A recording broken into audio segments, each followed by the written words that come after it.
నమస్తే అన్న. నమస్తే.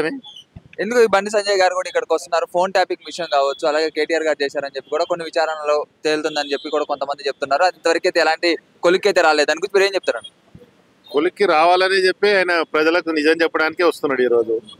వాళ్ళు చేసినటువంటి అక్రమాలు కానీ అనేకమైనటువంటి విషయాల మీద కానీ ఎక్కువగా బాధితులలో రేవంత్ రెడ్డి తర్వాత బండి సంజయ్ గారే ఎక్కువ అవమానాలు పడింది, ఎక్కువగా ఇబ్బందులు పడింది. ఆయన ప్రజా సంగ్రామ యాత్ర చేసినప్పుడు ఎన్ని రాళ్ళు కొట్టించిండు, ఎంతమంది విగ్రహ కార్యకర్తల తలల వల్ల కొట్టించిండు, ఎన్ని ఇబ్బందులు పెట్టిండు అనేది కూడా తెలుసు.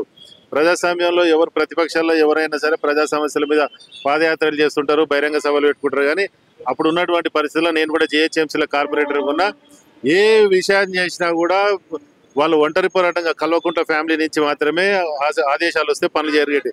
మా జిహెచ్ఎంసీలో మీటింగ్ పెట్టుకోవాలన్నా కూడా కేటీఆర్ చెప్తేనే మేయర్ గారు విజయలక్ష్మి గారు మీటింగ్ పెట్టేది. అలా బాధపడలేక గవర్నమెంట్ పోగానే ఆమె కూడా వెళ్ళిపోయేది. ఇట్లా ప్రతి భార్యాభర్తలు మాట్లాడుకునేది కానీ, అనుచరులు మాట్లాడుకునేది కానీ, ఎవరైనా వ్యాపార చేసుకునేటోళ్ళు కానీ, సినిమా యాక్టర్లు కానీ, ఇవన్నీ కూడా తేటతెల్లం అయిపోయినాయి. ప్రతి ఒక్కరూ బాధితులు తయారయ్యారు. ఈరోజు బండి సంజయ్ గారు నిర్భయంగా ప్రజా సమస్యలు కాదు, ఇవి ఉన్నాయి, ఇంకా అనేక సమస్యలు ఉన్నాయి, ఈరోజు అన్నీ తీసుకొచ్చి నేను ప్రజలకు వివరిస్తా అని చెప్పేసి చెప్తాందుకు వచ్చినప్పుడు మేము కూడా అందరం కూడా మద్దతు తెలపడానికి, ఎందుకంటే చాలామంది బాధితులు ఉన్నారు. ఇలాంటి విషయాల మీద ఇంకా తెలవని బాధితులు ఎంతమంది ఉన్నారు. ఈ విధంగా చూసినా చాలామంది వచ్చి గవర్నమెంట్ నిజాయితీగా, ఈ కాంగ్రెస్ గవర్నమెంట్ నిజాయితీగా చేయదలుచుకుంటే మాత్రం బండి సంజయ్ గారి ఇచ్చే ఆధారాలతోటే వాళ్ళ బండారం బయటపడుతుందని మేము అనుకుంటున్నాం. అంటే దీంట్లో కూడా సినిమా హీరోలు ఉన్నారు, హీరోయిన్స్ ఉన్నారు, వాళ్ళందరినీ కూడా ఫోన్ ట్యాపింగ్ చేసి వాళ్ళందరినీ కూడా ఇబ్బంది పెట్టారని చెప్పి కూడా కొన్ని వార్తలు అయితే వస్తున్నాయి. దాంట్లో ఎంతవరకు నిజం ఉంది అనుకోవచ్చు? అది నిజం ఉందా లేదో అనే కానీ ప్రజలకైతే మొత్తం అయితే లీక్ అయింది కదా. నిప్పులేని పొగ అయితే రాదనేది అందరికీ తెలిసింది. కొన్ని సంఘటనలు డైరెక్ట్గా ప్రభుత్వమే చెప్పింది.